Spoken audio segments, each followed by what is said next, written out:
consolidação das leis do trabalho rege relações de emprego no Brasil. Especialistas alertam para o enfraquecimento de leis que protegem o trabalhador e questionam a participação dos sindicatos. Hoje é quinta-feira, dia 5 de maio. Começa agora o Espaço PUC, você por dentro do que acontece na universidade.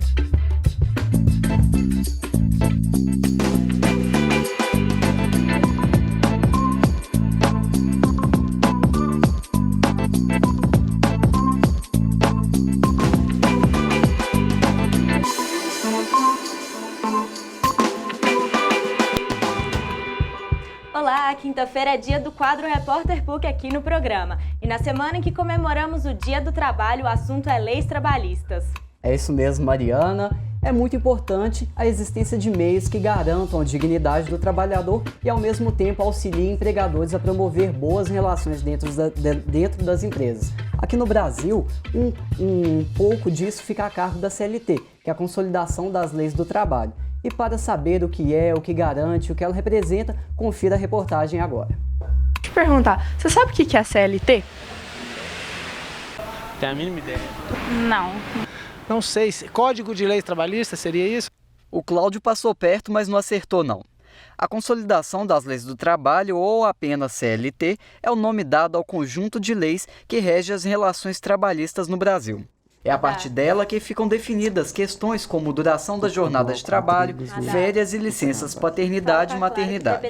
A CLT foi sancionada na comemoração do Dia do Trabalhador de 1943, data sempre lembrada pelo então presidente Getúlio Vargas. Para Márcio Túlio Viana, autor do livro 70 anos de CLT, uma história de trabalhadores, a consolidação foi fruto da crescente pressão sindical e das necessidades geradas pelo plano de industrialização da época. Entre os poucos sindicatos existentes, havia sindicatos muito radicalizados, revolucionários mesmo, né? Especialmente anarquistas, comunistas. E quando Vargas chega ao poder, ele tem um grande projeto, industrializar o país. E ele, como homem inteligente, ele percebeu que a indústria só poderia funcionar se houvesse um consenso com a classe operária. Então, ele percebeu que o próprio sindicato, a existência de sindicato era importante para haver um personagem com quem negociar. Anos antes da criação da CLT, as relações de trabalho já faziam parte da pauta política. As primeiras normas de proteção ao trabalhador surgiram a partir da última década do século XIX. Em 1918, foi criado o Departamento Nacional do Trabalho. Já o Ministério do Trabalho foi criado em 1930, com a subida ao poder de Getúlio Vargas. Quando foi elaborada, o número de artigos na consolidação não chegava a 100. Atualmente, eles já passam de 500. Para este doutor em Relações do Trabalho, existem aspectos que podem ser descartados. A CLT ela é um cumulativo da legislação trabalhista brasileira. Então, tudo aquilo que foi entrando como direito adquirido do trabalhador e foi virando lei, ele foi sendo incorporado à CLT. Mas você pode dizer hoje que tem muitos artigos na CLT que já estão obsoletos, eles podem até ser retirados da CLT que não faz muita diferença. Tá? Como, por exemplo, pedidos de exames médicos que nem existem mais. Mesmo com todo aprimoramento, especialistas apontam dificuldades na execução das garantias trabalhistas diante da relação patrões-empregados. A questão da CLT, ela passa por uma questão cultural no Brasil, que nós temos muitas vezes a síndrome do descumprimento da legislação trabalhista. Muitas vezes essa legislação ela é imperativa, ela deve ser cumprida, mas há uma tendência cultural, né, assim, de grande parte dos empresários em não aplicar ou buscar meios de burlar, de fraudar, para tentar trazer esse custo de trabalho para menor e assim aumentar os lucros, né? Muitas vezes é favorável que ele faça isso, até porque o empregado nem sempre vai recorrer ao judiciário para cobrar os seus direitos e quando ele faz, muitas vezes vai lá e faz um acordo com um valor mais baixo, enfim, acaba sendo vantajoso. Thaís ainda ressalta que a legislação brasileira é eficiente e moderna se comparada com a de outros países, mas ainda são necessárias mudanças para que as leis sejam adequadas às novas realidades de cada cidadão. Hoje nós temos as questões do teletrabalho, temos questões aí para serem observadas, inclusive até do ponto de vista de identidade, né? As questões aí hoje, como que fica a questão do trabalho, por exemplo, dos transexuais, né? Como fica essa questão agora, por exemplo, que teve um novo marco da primeira infância. Então, tudo isso, eu acho que o direito do trabalho, ele busca e deve caminhar no sentido de se modernizar, mas a gente não pode deixar que haja uma flexibilização e que a gente deixe essa legislação aí na mão dos empregadores negociar diretamente com seus empregados, ainda que com a via sindical, porque hoje nós temos um sindicato muito enfraquecido e que a gente pode, de repente, acabar tendo aí conquistas históricas retrocedendo. Os sindicatos são instituições reconhecidas por lei como representantes de uma categoria profissional. Eles surgiram a partir da crescente industrialização ocorrida na Europa no século XVIII. A criação dos sindicatos foi para defender tanto os direitos e interesses coletivos quanto individuais dos trabalhadores. No Brasil, o órgão responsável por conciliar e julgar ações judiciais entre trabalhadores e empregados é a Justiça do Trabalho, que este ano completa 75 anos de criação. E para comentar a evolução da legislação trabalhista brasileira e sua aplicação na atualidade, recebemos o Dr. Glauco Rodrigues, que é juiz do Tribunal Regional do Trabalho. Recebemos também o senhor Hernani Dias, presidente da Federação dos Trabalhadores nas Indústrias Metalúrgicas Mecânicas de Material Elétrico do Estado de Minas Gerais, a FEMetal Minas. Sejam todos bem-vindos. Dr. Glauco, começamos com o senhor. Quais são os desafios da aplicação da legislação brasileira hoje? A CLT, como até a matéria disse bem, esse sistema atual ele existe desde a ditadura de Getúlio Vargas. Se você pegar esse período até a Constituição de 88, a gente só teve uma grande mudança que foi no regime militar, que foi a questão da Previdência Social. Durante o restante do período, a CLT se manteve intacta durante todo o período. E atualmente, depois da Constituição de 88, muitas mudanças democráticas foram providenciadas. E ainda assim, parte da CLT é mantida até hoje. O que a gente precisa é encontrar uma forma de atualizar a CLT sem precarizar a mão de obra, que é o que sempre surge nesses períodos de crise econômica. Bom, Hernani, qual que é a representação dos movimentos sindicais na sociedade brasileira? Olha, os movimentos sindicais na sociedade brasileira são muito importantes. E com isso tivemos várias conquistas, né, vamos dizer assim. Há de se ressaltar a ida de um ex-trabalhador metalúrgico que ocupou o mais alto cargo no Brasil, que foi o presidente Lula. E quando o presidente Lula se tornou presidente, foi aí que nós conseguimos ainda mais conquistas. Mas vale lembrar aqui as grandes greves que aconteceram na década de 70, final da década de 70, 80, onde aí as conquistas foram maiores. E muitas ultrapassaram até aquilo que está escrito na CLT. Então, daí a importância desses movimentos.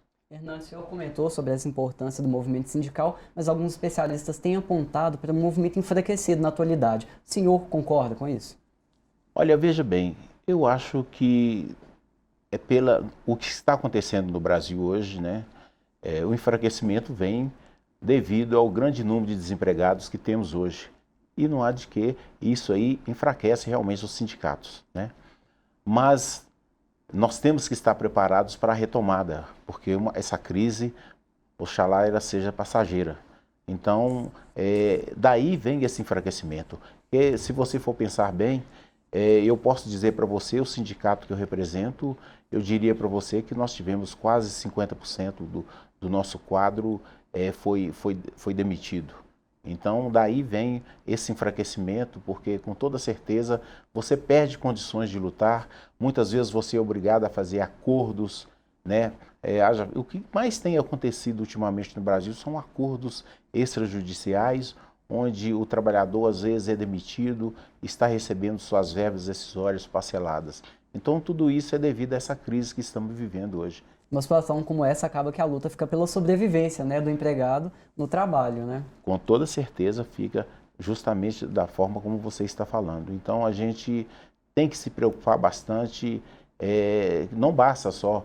A gente chama muita atenção, por exemplo, na crise de 2008, quando houve aquela crise, foi uma crise mundial, e o Brasil logo conseguiu se reerguer.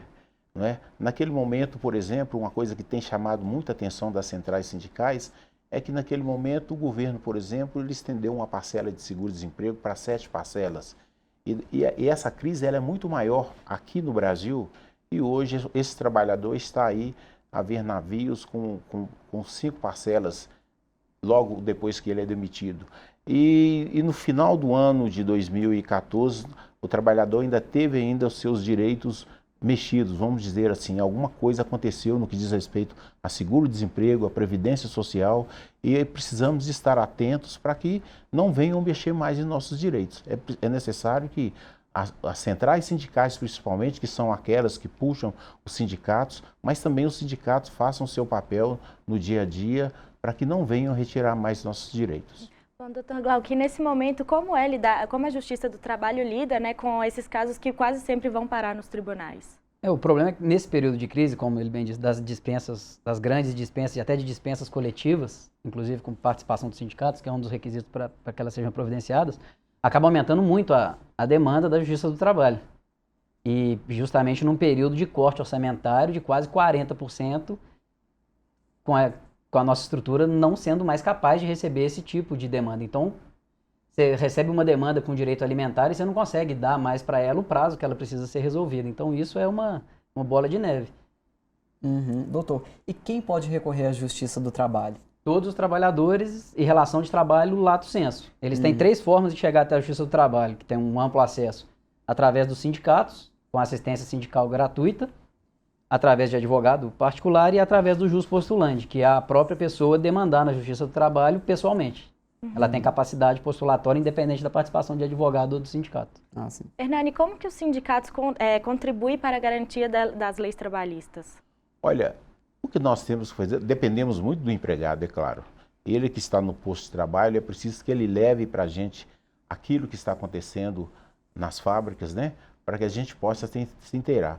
E é muito importante também a presença nossa nos portões das fábricas, conversando com o trabalhador, os nossos boletins informativos, né? Então tudo isso é necessário para que a coisa aconteça normalmente, para que o trabalhador não venha a ser lesado, principalmente agora onde nós sabemos que a coisa que a gente ouve falar, onde trabalhava 2, 3, agora costuma estar trabalhando 1.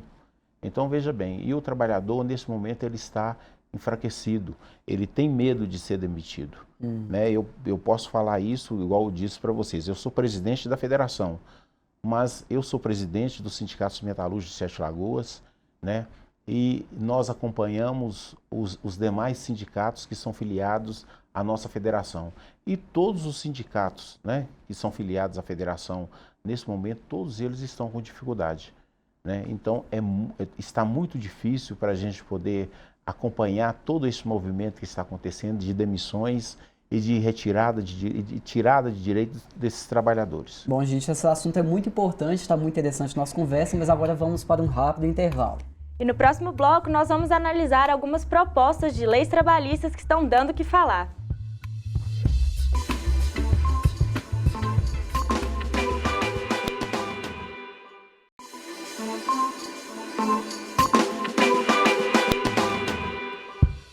Estamos de volta com o Espaço PUC. No quadro de hoje do Repórter PUC, o assunto é leis trabalhistas. E agora nós vamos analisar alguns projetos de leis que têm dado muita repercussão. É isso mesmo, Mariana. Agora nós vamos mostrar um pouco do projeto 4.193 de 2012, que foi proposto pelo deputado Irajá Abreu, do PSD do Tocantins, em que ele fala sobre uma possibilidade da prevalência do negociado sobre o legislado. Doutor Glauco, o que significa esse negociado? A Constituição de 88, que eu falei no primeiro bloco, nessa pegada democrática dela, ela trouxe o amplo reconhecimento das convenções e dos acordos coletivos de trabalho. A convenção coletiva de trabalho e o acordo coletivo de trabalho são negociações coletivas de um grupo de empregados e do grupo de empregadores para tentar equiparar as forças. E esse amplo reconhecimento gera essa discussão se eles têm liberdade total para negociar o que quiserem. Nesses períodos de crise, se fala muito que a Justiça do Trabalho anula cláusulas de normas coletivas que são ofensivas ao interesse dos trabalhadores e que isso teria relação direta com insegurança jurídica. E esse é o ponto, que Isso não é novo, sempre, desde a crise de 2008, o negociado sobre legislado também já surgiu forte. Você vê um PL de 2012, mas que surge agora com mais força por força de uma decisão do STF, que reconheceu que os sindicatos podem negociar planos de demissões voluntárias com ampla quitação. O empregado não poderia depois ir na justiça pedir qualquer outra parcela, ainda que estivesse fora desse título, justamente em razão desse dispositivo da Constituição de 88, que dá amplo reconhecimento às negociações coletivas. O ponto disso é que o Judiciário sempre fez uma apreciação posterior da negociação de forma a preservar um patamar civilizatório mínimo do trabalhador. Por exemplo, ele não poderia chegar e negociar com a empresa uma norma que extinguisse o direito ao 13º e às férias. O que sempre a Justiça do Trabalho defende é esse ponto. Na tese do projeto de lei, que poderia negociar tudo, entendeu? E esse é o ponto nodal, que é sempre o capital e o trabalho puxando uma corda que está sempre intacta. E, Hernani, para o trabalhador, como é que fica essa situação? Nós não podemos aceitar isso. E fizemos várias caravanas até Brasília nos dias que foi julgado, que parece que tem um deputado lá, o Franco Mabel, alguma coisa assim, que é autor do projeto APL 2012, alguma coisa nesse sentido. Então, para o trabalhador, ele vai sair perdendo muito. Nós não podemos deixar que mexa na CLT. A bem da verdade, a CLT, é claro, como disse o que vocês mostraram ali um pouco antes, muitos artigos já deveriam até sair da CLT. Hoje nós estamos vivendo na era moderna, então é claro que temos que fazer uma reforma. Eu acho que o trabalhador vai concordar, mas nós não podemos deixar que acabe, por exemplo, com 13º salário, com férias, com FGTS. Pelo contrário, nós aqui, principalmente em Minas Gerais, estamos querendo 40 horas semanais. E esse projeto de terceirização, ele vem de encontro a tudo isso que nós conquistamos ou que a CLT nos deu até hoje. Senhor Hernani, o senhor adiantou um pouquinho a nossa conversa, agora nós vamos mostrar o projeto que trata da terceirização, né, dentro das empresas, que é a PL 4330 de 2004, que ela teve o texto elaborado pelo ex-deputado Sandro Mabel, do PMDB de Goiás, e que ela foi aprovada na Câmara dos Deputados no mês de abril e seguiu para ser votada agora no Senado com o nome de PLC 30/2005. Que ela prevê, né, a contratação de serviços terceirizados, inclusive em atividades que são as atividades fins das empresas. Dr. Glauco, o que significa a gente falar que pode terceirizar a atividade fim? Terceirizar a atividade fim é uma questão que também gerou muito problema na justiça e grande parte das nossas demandas hoje se relacionam a isso, que é a questão de você tirar do seu domínio um empregado que ele vem contratado por outra empresa para atuar uma atividade inerente do seu contrato social. O problema da terceirização, e que geralmente ela vem acompanhada de muita crítica, é porque ela traz precarização de mão de obra, em regra. Você nunca contrata um terceirizado com os mesmos direitos que o seu funcionário tem. Por exemplo, se eu te garanto um ticket de R$1.000, se eu colocar um terceirizado aqui, a proposta é que o ticket dele seja de 200 e aplique uma norma coletiva apartada, porque ele não é meu empregado. Ele vem com um acordo coletivo próprio, negociado pelo empregador dele. Então, muito se fala, a Justiça do Trabalho é contra a terceirização, as associações nacionais batem no projeto da terceirização, que inclusive está sendo remodelado no Senado, embora aprovado na Câmara, ele está sendo totalmente remodelado agora no Senado, mas ainda sem o viés de evitar a precarização. Terceirizar sem precarização não é problema. Terceiriza e garante aos funcionários os mesmos direitos que os funcionários da empresa têm. Mas não é essa a proposta e o encaminhamento que vem da Câmara. Interessante. O senhor comentou um pouco sobre as convenções coletivas e um trabalho do sindicato para promover as convenções coletivas. Hernani, o senhor pode explicar um pouco o que é isso para a gente? As convenções coletivas, elas são feitas, conforme disse o Dr. Glauco, são feitas por um determinado grupo. Eu, por exemplo, represento o metalúrgico. Então, nós temos uma convenção coletiva que assinamos com a FIENG. E eu posso te garantir que uma convenção coletiva ela traz muito mais benefícios para o trabalhador. Nós podemos citar, por exemplo, o caso de férias, de hora extra, de adicional noturno, né, entre outras coisas. Por exemplo, garantia ao trabalhador que se tornar pai, ao trabalhador que retornar do INSS por licença médica, não por acidente de trabalho, que é completamente diferente. E, por exemplo, nós podemos negociar, hoje nós sabemos que uma mulher, ao dar à luz, ela tem 4 meses de estabilidade, em muitas convenções coletivas nós conseguimos 6 meses, ou seja, direito ao pai de estar levando um filho menor no médico, entre outras coisas, a garantia de um trabalhador que estava prestando serviço militar. Então, quer dizer, uma convenção coletiva ela é muito ampla, eu diria para você, ela tem mais de 100 cláusulas, e todas são bastante interessantes. Ao trabalhador que está em vias de se aposentar, ele pode receber um abono, ou seja, e por aí vai. São muitos aspectos. E todo grupo que consegue fazer essa negociação, consegue fazer essa convenção coletiva ou um acordo coletivo de trabalho, é muito bem-vindo. Doutor Glauco, e essa terceirização, em um plano geral, ela traria mais benefícios ou malefícios ao trabalhador? Nos moldes que ela efetivamente é realizada hoje e nos moldes que ela vem do projeto da Câmara, ela é prejudicial. Ela tem uma coisa grave da terceirização é o enfraquecimento sindical. Isso está diretamente ligado. Por quê? Você deixa de ter na sua ramificação um grupo efetivo de trabalhador, porque esse grupo ele vem de fora. Então eles vêm com um sindicato próprio e chegam na empresa que é representada por um outro. Por exemplo, ele representa os metalúrgicos, mas se uma empresa de metalurgia terceirizar determinado setor, o grupo de trabalhador que vem para esse setor fica vinculado a outro sindicato. Então enfraquece a base dele, entendeu? Tirando direitos. E precarizado. Esse é o problema hoje. Se isso for resolvido, não tem problema terceirizar. Se terceirizar e assegurar a mesma representatividade sindical e os mesmos direitos do outro trabalhador, não tem problema algum.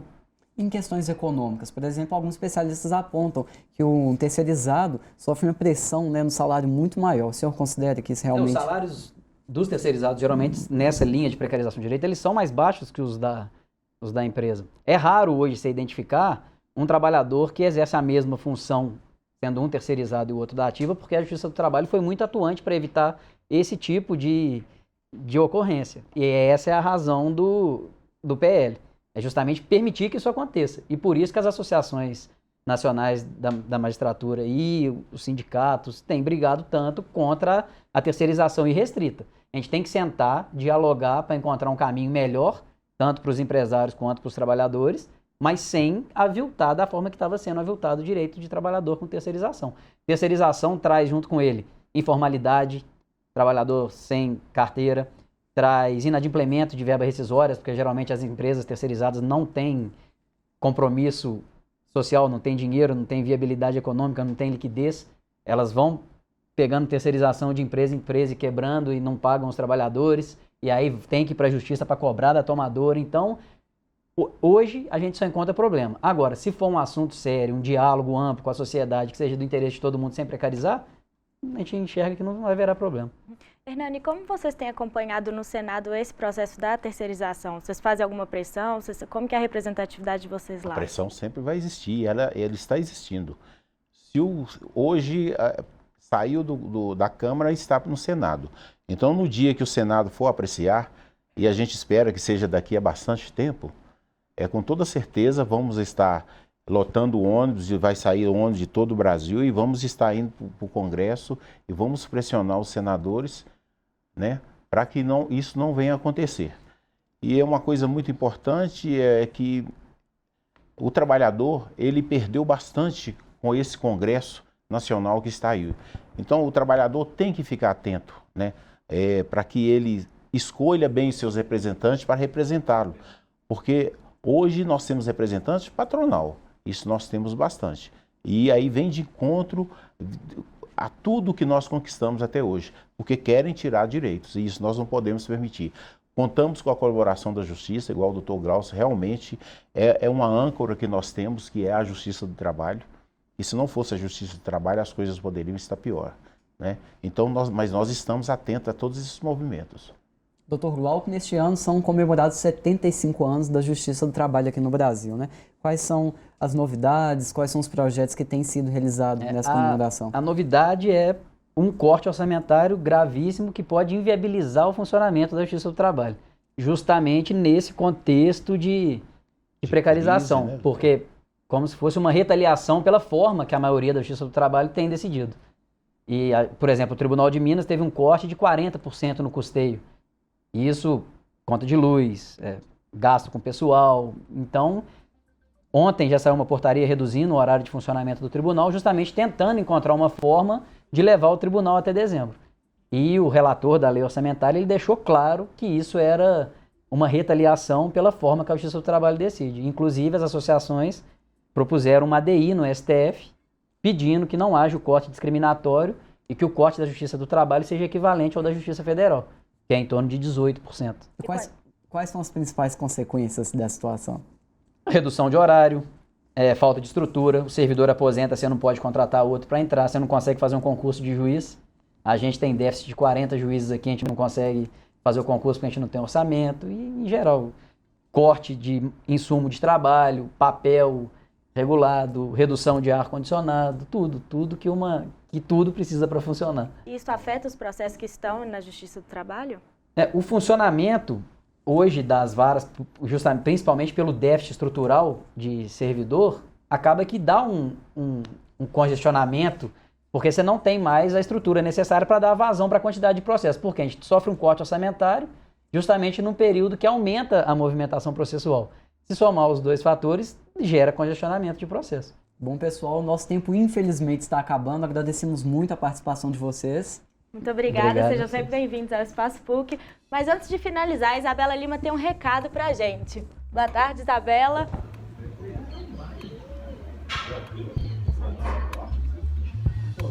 Boa tarde, Mari. Boa tarde, Pablo. Pois é, o programa de amanhã tá imperdível. A gente vai ter o cantor e compositor Daniel Lima no Espaço Cult a partir das 4h30. A carreira dele começou aqui em Belo Horizonte, ele participou de várias bandas, mas hoje faz uma carreira solo maravilhosa. Não dá pra perder. Tchau. Obrigada, Isabela. Bom, recado dado, que amanhã é dia de Espaço Cult, mas na segunda-feira estou de volta com o Espaço PUC às 4h30 da tarde. Espero por você. E você pode participar com a gente. Mande sugestões e comentários para o e-mail do programa, espaçopuc@pucminas.br e também pelas redes sociais da PUC TV. Não deixe de participar. E na próxima quinta-feira eu estou de volta com o quadro Repórter PUC para você. Até lá!